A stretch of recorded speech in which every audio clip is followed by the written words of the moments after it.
Hey, this is your host, and tonight we're going to take you through the ultimate night out in Chicago. We'll start with how the night started and where you plan to go, then walk you through the unexpected twist or problem that got you lost. Whether it was getting lost, running into someone strange, or a crazy party. Then we'll hit a famous Chicago night spot or landmark that you ended up at, like the Riverwalk, Wrigleyville, or Tao. And finally, we'll get to the craziest, funniest, or most unbelievable moment of the night. It was a Thursday night and they had live music, so I knew it would be a good time. After a few drinks and a couple hours hanging out, I decided to head over to another bar in the area that I've been wanting to check out called the Violet Hour. It's known as one of the best bars in the country, and I wanted to see what all the hype was about. And that's when the driver drops me off at the Chicago Riverwalk. I've been to the Riverwalk during the day before, but never at night, and it's actually pretty cool. He's buying everyone in the bar a round of drinks. It turns out that he's a huge Bears fan, and he starts telling me all about how the team is going to be great this year. And for the last part, I'm going to tell you what you learned, or how it changed your view of Chicago forever. I continued walking east along the river until I got to the area by Wells Street. Now I'm way east of the Loop, and I still have no idea where I am.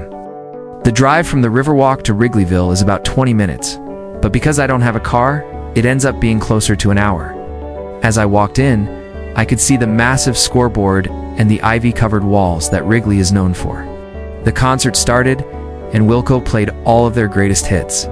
I pull out my phone and open Google Maps, and I type in bars near me, and one in particular stands out, Waveland Tavern, which is located in Wrigleyville. They told me that they were season ticket holders and that they had been coming to games at Wrigley since the 70s.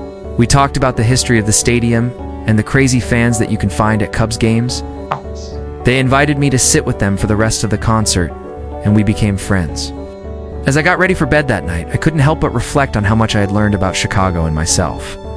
This is what makes Chicago such a unique city. There's always something going on, and you never know what surprises are around the corner. Take an Uber from one side of the city to the other without knowing where I was going, and attend a concert at one of the most iconic stadiums in the country. I had pushed myself out of my comfort zone, and I was proud of it. There are a bunch of bars and restaurants along the river here, and I can hear music spilling out from each one. If you enjoyed this story, stay tuned for more adventures from Chicago and beyond. Thanks for watching. This has been your host. And remember, if you ever get lost in Chicago, don't worry. You're in for a night that you'll never forget. They also gave me tips on where to go if I ever wanted to find good food and drinks in Wrigleyville. I looked at my phone and saw that a band called Wilco was playing, but I couldn't help but smile thinking about all that had happened that night. In my case, it was a free concert at Wrigley Field. For someone else, it might be a comedy show in Lincoln Park or a poetry slam in Andersonville. And for someone else, it might be a spontaneous dance party in the middle of State Street. I had gotten lost in Chicago and ended up seeing a free concert at one of the most historic ballparks in the country. I had never heard of them before, but I figured that seeing a live concert in Wrigleyville was too good of an opportunity to pass up. It's loud and lively, and I feel like I'm in the middle of the action. In fact, it can be an adventure. I'd also learned that Chicago is a city full of surprises, and that it rewards those who are willing to be spontaneous. Finally, I had learned that I am more adventurous than I thought I was. But first, let me hear from you. Leave a comment below with your own experience of a night you got lost in Chicago. So my night started out pretty simple. I had just finished work and was heading out to meet some friends at a bar in River North called the Whiskey Business. So I just decided to embrace the chaos and see where the night takes me. So I pull out my phone to use Google Maps to find directions. But as I'm walking, I decide that I want to be more spontaneous, and I put my phone away and continue walking towards what I think is the right direction. And that's when things take a turn. I figured that I had nothing to lose, so I walked towards the stadium. I've been to River North many times before, but I don't really know it that well. About 20 minutes later, I realize that I have no idea where I am, and I haven't seen a single person that I recognize. I look down to check my phone, and I realize that I completely lost my way, and I am at least a mile away from the bar that I was trying to go to.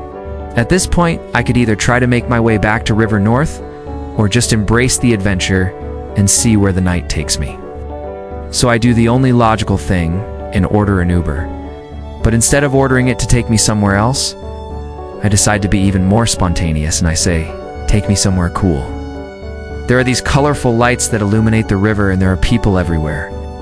I stop into one of the bars and order a beer, and I meet this random guy who's celebrating his birthday. I realize that it's going to be a little too hard to get back to River North, especially if I want to catch the end of the Blue Line train home. It's at this point that I'm really starting to regret not taking an Uber downtown instead of walking. Wrigleyville is known as the home of the Chicago Cubs, and I've always wanted to check out a game there, but I've never been. By the time I get to Wrigleyville, the bars are starting to close, and I can see that Wrigley Field is just a few blocks north of where I am. When I got there, I realized that there was a concert happening. I bought a ticket and made my way into the stadium. The crowd started too thin, and I found myself sitting next to this couple in their 60s. They drove me around in their Mercedes after the show and dropped me off at the subway station. By the time I got home, it was well past midnight, and I was exhausted. And while it may not have been intentional, I wouldn't trade the experience for the world. And if you're willing to be spontaneous and go with the flow, you might just find yourself at a once-in-a-lifetime event. No matter what it is, Chicago is a city that rewards those who are willing to explore and go with the flow. I had learned that it's okay to get lost sometimes. That night, I had done things that I never thought I would do. It's like walk around a part of town that I had never been to before, as I drifted off to sleep that night. I couldn't help but smile knowing that I would never forget my night out in Chicago.